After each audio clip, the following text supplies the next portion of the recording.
Hello friends, कैसे हैं आप सब। तो अभी अभी जो एक न्यूज़ है बेसिकली आजकल की जो बहुत इंपॉर्टेंट न्यूज़ चली हुई है that is about Nipah virus कि निपा वायरस जो है वो केरला में फिर से उसके केसेस आने लगे हैं। ये हम देखते हैं कि हर साल हमें कुछ कुछ केसेस जो है निपा वायरस के मिलते हैं और जैसे ही कोई वायरस आ जाता है आफ्टर कोविड तो एकदम से ऐसे हो जाता है कि पता नहीं क्या ही वायरस है, क्या इसका होगा, कितना सीरियस है, क्या होने वाला है और आगे हमारे लिए इसको क्या कैसे कैसे जानना इंपॉर्टेंट है। और अगर आप कोई भी एग्ज़ाम देने वाले हो इंडिया में तो इसमें पूरी कोशिश की गई है कि आपको उस एग्ज़ाम में किस तरह के क्वेश्चन आ रहे हैं उससे रिलेटेड सारी इन्फॉर्मेशन मिलेगी। तो स्टार्ट करते हैं। सबसे पहले जो निपा वायरस है ये 1999 में डिस्कवर किया गया था। हुआ क्या था कि मलेशिया में एक विलेज है नीपा करके, ओके तो नीपा में सबसे पहले पिग्स में ये जो वायरस है ये सबसे पहले मिला, एक नया वायरस मिला 1999 में और मलेशिया के बाद ये सिंगापुर में भी फैल गया। तो वहाँ से अब नीपा विलेज में मिला तो वहाँ से इसका नाम पड़ गया निपा वायरस और सबसे पहले जो है ये पिग्स में मिला 1998-1999 में। और ऐसा माना जाता है कि ऑलमोस्ट 300 ह्यूमन केसेस मिले थे और 100 डेथ्स हो गई थी उसमें से। और इसका इकोनॉमिक इम्पैक्ट इतना बड़ा था कि 1 मिलियन जो पिग्स थे ना उस टाइम पे उनको मारा गया था। मतलब देख लो इस चीज़ को बचाने के लिए कि ये निपा वायरस जो है और स्प्रेड ना हो, तो ये जो पिग इंडस्ट्री थी उसको कितना बड़ा नुकसान हुआ होगा। 1 मिलियन पिग्स को जो है वो ये मार डाला गया था।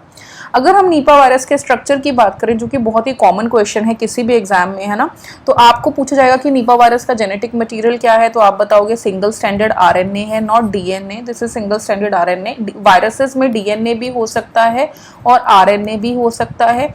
डीएनए सिंगल स्टैंडर्ड भी हो सकता है, डबल स्टैंडर्ड भी हो सकता है। सेम गोज विद आरएनए, ये भी सिंगल स्टैंडर्ड डबल स्टैंडर्ड दोनों हो सकता है। ठीक है, तो निपा में it is single standard RNA. आप मुझे कमेंट में बताओ कि जो कोविड वायरस है उसका जो है आपका जेनेटिक मटेरियल वो क्या है, whether it is DNA RNA, और अगर उनमें से भी सिंगल स्टैंडर्ड है कि डबल स्टैंडर्ड है, ये आप मुझे बताओ, उसको अच्छे से रिवाइज करो। प्लस उसके बाद ये देखो वायरल आरएनए।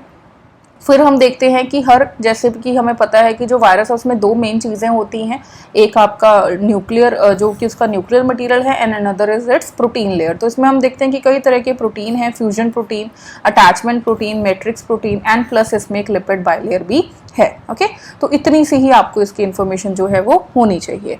आगे चलते हैं कि अब 1999 के बाद थोड़ी सी पिक्चर चेंज हो गई। अब हुआ क्या कि मलेशिया और सिंगापुर में तो कोई और आउटब्रेक नहीं हुआ, उल्टा ये जो डिजीज है ये एशिया में आ गई। और एशिया में कहाँ, बांग्लादेश और इंडिया में। ठीक है, अब मलेशिया सिंगापुर में तो 1999 के बाद कोई आउटब्रेक नहीं मिला, लेकिन एक surprisingly now it is common in Bangladesh and India. और ये जो वायरस है ये पर्सन टू पर्सन भी स्प्रेड होता है।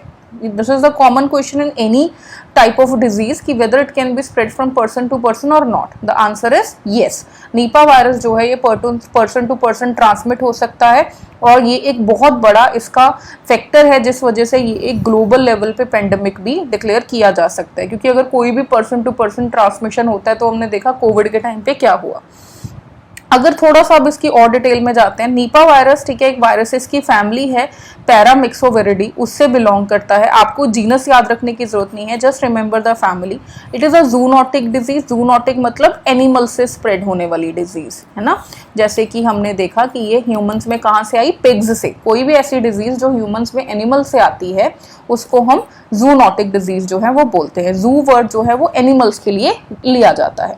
अब ये कहाँ से, इसका जो होस्ट है, होस्ट मतलब कहाँ पे ये स्टोर हो सकता है, it is can be in fruit bats जो कि कॉमन है, जिनको हम फ्लाइंग फॉक्सेस भी बोलते हैं।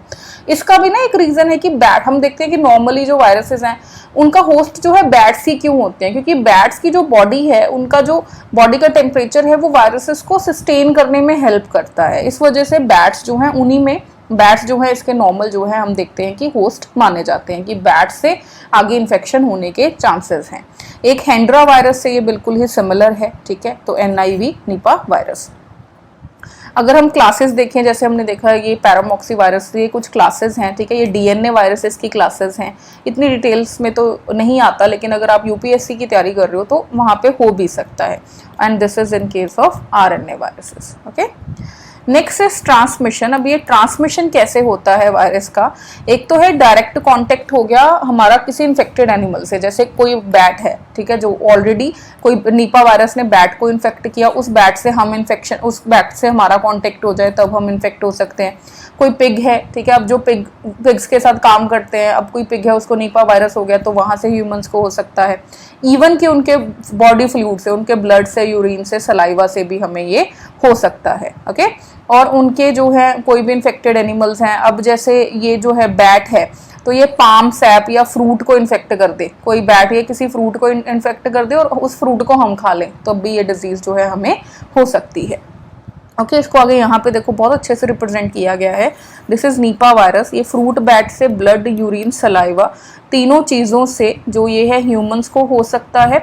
अब बैट ने कोई फ्रूट खा लिया, कंटेमिनेटेड फ्रूट है, वो पिग ने खा लिया या ह्यूमंस ने खा लिया, उससे भी हो सकता है।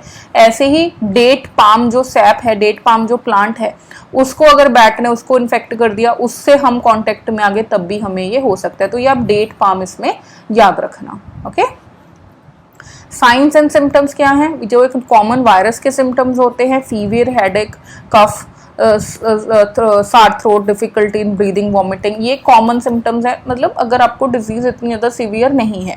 सीवियर सिम्टम्स में क्या होगा? ड्राउजीनेस, सीजियर्स, कोमा, ब्रेन स्वेलिंग, ठीक है, एंसेफलिट्स जिसको हम बोलते हैं, वो भी हो सकता है। डायग्नोसिस, तो डायग्नोसिस के लिए हमारे पास कुछ टेस्ट हैं, जैसे RT-PCR है एंड अलाइजा टेस्ट है। ओके, तो ये कुछ टेस्ट हैं जिससे इसको इजीली डायग्नोस किया जा सकता है। जैसे कोविड का करते थे कि नेजल स्वैप्स ले लो, या थ्रोट से या यूरिन से या ब्लड से RT-PCR करके हम इसको डायग्नोस कर सकते हैं। RT-PCR कैसे, अलाइजा कैसे कैसे काम करता है, इसको फिर किसी और वीडियो में हम डिटेल में डिस्कस करेंगे। ट्रीटमेंट, ओके, तो एक सैड न्यूज़ है कि अभी तक निपा वायरस के लिए कोई भी ट्रीटमेंट अवेलेबल नहीं है, लेकिन कुछ चीज़ों के ऊपर काम चल रहा है, वो आपको पता होनी चाहिए। जैसे एक मोनोक्लोनल एंटीबॉडीज बनाई जा रही है। Now what is monoclonal antibody, ये भी हम किसी और वीडियो में डिस्कस करेंगे क्योंकि ये अपने आप में बहुत बड़ा टॉपिक है। तो एक बस आप नाम याद रख लो, M10-2.4 है ना, तो ये नीपा से एसोसिएटेड है। तो ये कोशिश की जा रही है कि इसके अभी क्लिनिकल ट्रायल्स चल रहे हैं कि ये हम इसके अगेंस्ट यूज़ कर सकें। ऐसे ही एक ड्रग है रेमडेसिविर, तो इसको है कि इसको हम देने की कोशिश कर रहे हैं कि ये क्या पता हो जाए। सेम एक राइबोविरिन करके ड्रग है। तो इन 3 चीज़ों पे काम चल रहा है, लेकिन अभी भी इसमें से कुछ फाइनल नहीं हुआ। ओके, प्रिवेंशन कैसे करें? अब जिस चीज़ का ट्रीटमेंट ही नहीं है उसको हम प्रिवेंशन करेंगे। वैसे भी एक फ्रेज है कि prevention is better than cure, है ना। तो एक तो है कि हैंड वॉशिंग करो कंटिन्यूसली, पिग्स और बैट से कांटेक्ट जितना हो सके उतना कम करो। जहाँ पे बैट्स आ सकते हैं उन एरियाज को आप अवॉइड करो। कोई भी ऐसा ईटिंग ड्रिंकिंग प्रोडक्ट जिसको बैट ने कंटेमिनेट किया, जैसे date palm sap, raw fruit, ठीक है, उसको भी आप वो टच ना करो। ब्लड या किसी भी बॉडी फ्लूइड से कॉन्टेक्ट आप ना करो।